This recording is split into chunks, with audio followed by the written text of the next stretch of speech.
Hi guys, it's Zach here with you today to talk about motivation in a screencast. Let's begin. Motivation is the reason or reasons one has for acting in a particular way. Psychologists agree that motives prompt behavior, but they are not in agreement about their nature of motivation. There are four leading theories currently: the instinct theory, drive reduction theory, humanistic theory, and social cultural theory. The instinct theory. Instincts are behavior patterns that are genetically transmitted from generation to generation. They're also sometimes called fixed action patterns. At one time, psychologists believed that human behavior was instinctive, but today they don't.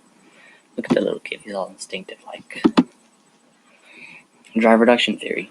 People and animals experience a drive from a need as an unpleasant tension.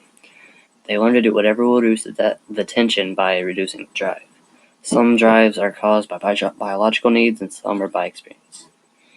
And homeostasis, the basic drives motivate us to restore an internal equilibrium. Humanistic theory.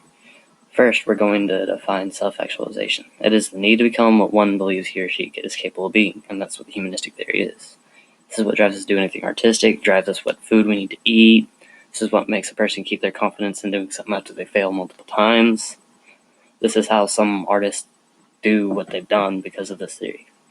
Abraham Maslow, who's a psychologist, said that people will even tolerate pain or starve themselves to achieve their artistic goals and also fulfill their capacity for self-actualization.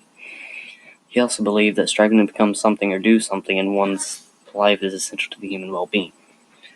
Like Gandhi. Social cultural theory. Theorists believe that basic drives like hunger and thirst are inborn, and that cultural experiences and factors influence our behavior that we use to satisfy these drives. Food people eat and the way they eat those foods are shaped by culture. It affects whether a person prefers hamburger, hot dogs, hot food, or cold food, on and on. Another example of people prefer kissing or rubbing noses to a fiction with another person. The hunger drive. This is also another thing that leads people to be motivated. Hunger is regulated by biological and psychological factors.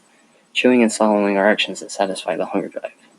This was shown by the sham feeding research experiment using dogs. In the experiment, tubes were implanted in the dogs' throats so the food went through their bodies instead of their stomachs. After time, the dogs stopped feeding. The result showed in the experiment showed that chewing and swallowing reduced hunger in animals and people. Thus, that's why they stopped eating. Maslow's had a theory called the hierarchy of needs, and it's a hierarchy of needs. It's got the 5 basic needs: self-actualization, esteem, love and belonging, safety, and psychological or physiological needs. Here's an overview of the hierarchy of needs.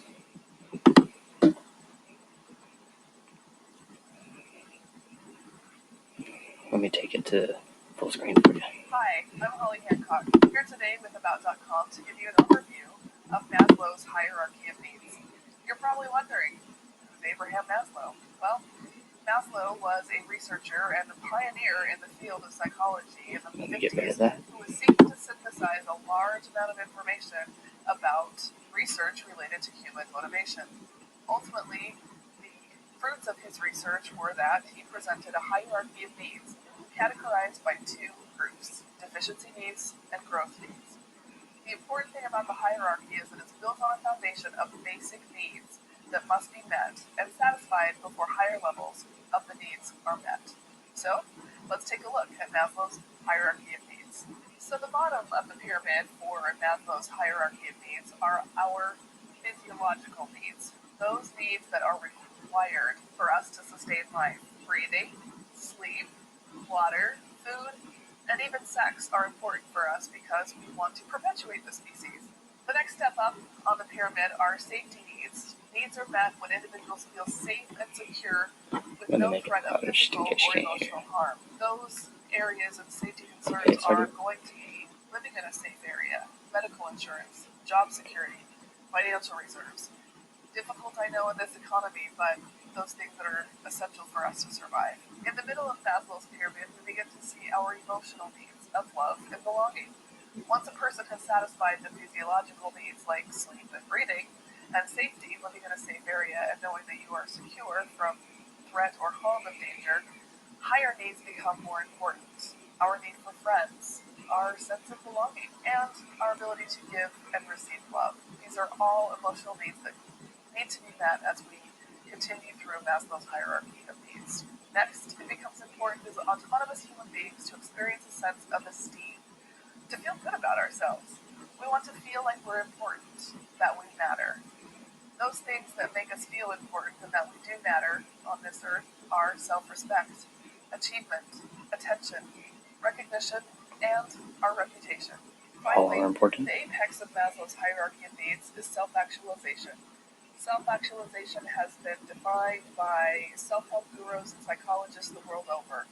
According to Maslow, self-actualization is the quest of reaching your full potential and being connected with the world. Some of those traits of being connected with the world and reaching self-actualization include truth, wisdom, justice, morality, and a lack of prejudice. Keep in mind, though, That's something the world needs think more about of. self-actualization.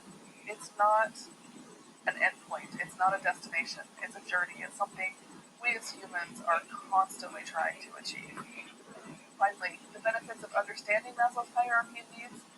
Well, if you are in a social behavioral science field, a psychologist, a counselor, a social worker, it's important to know where your clients are on the pyramid. You must understand where your patients are before you are able to address, assess, or even work with psychological issues.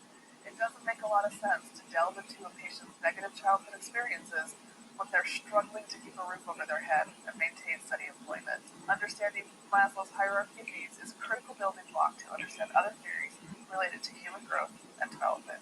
Thanks for watching. I'm Polly Hancock here with About.com. For more information, visit us online. Okay, what's that?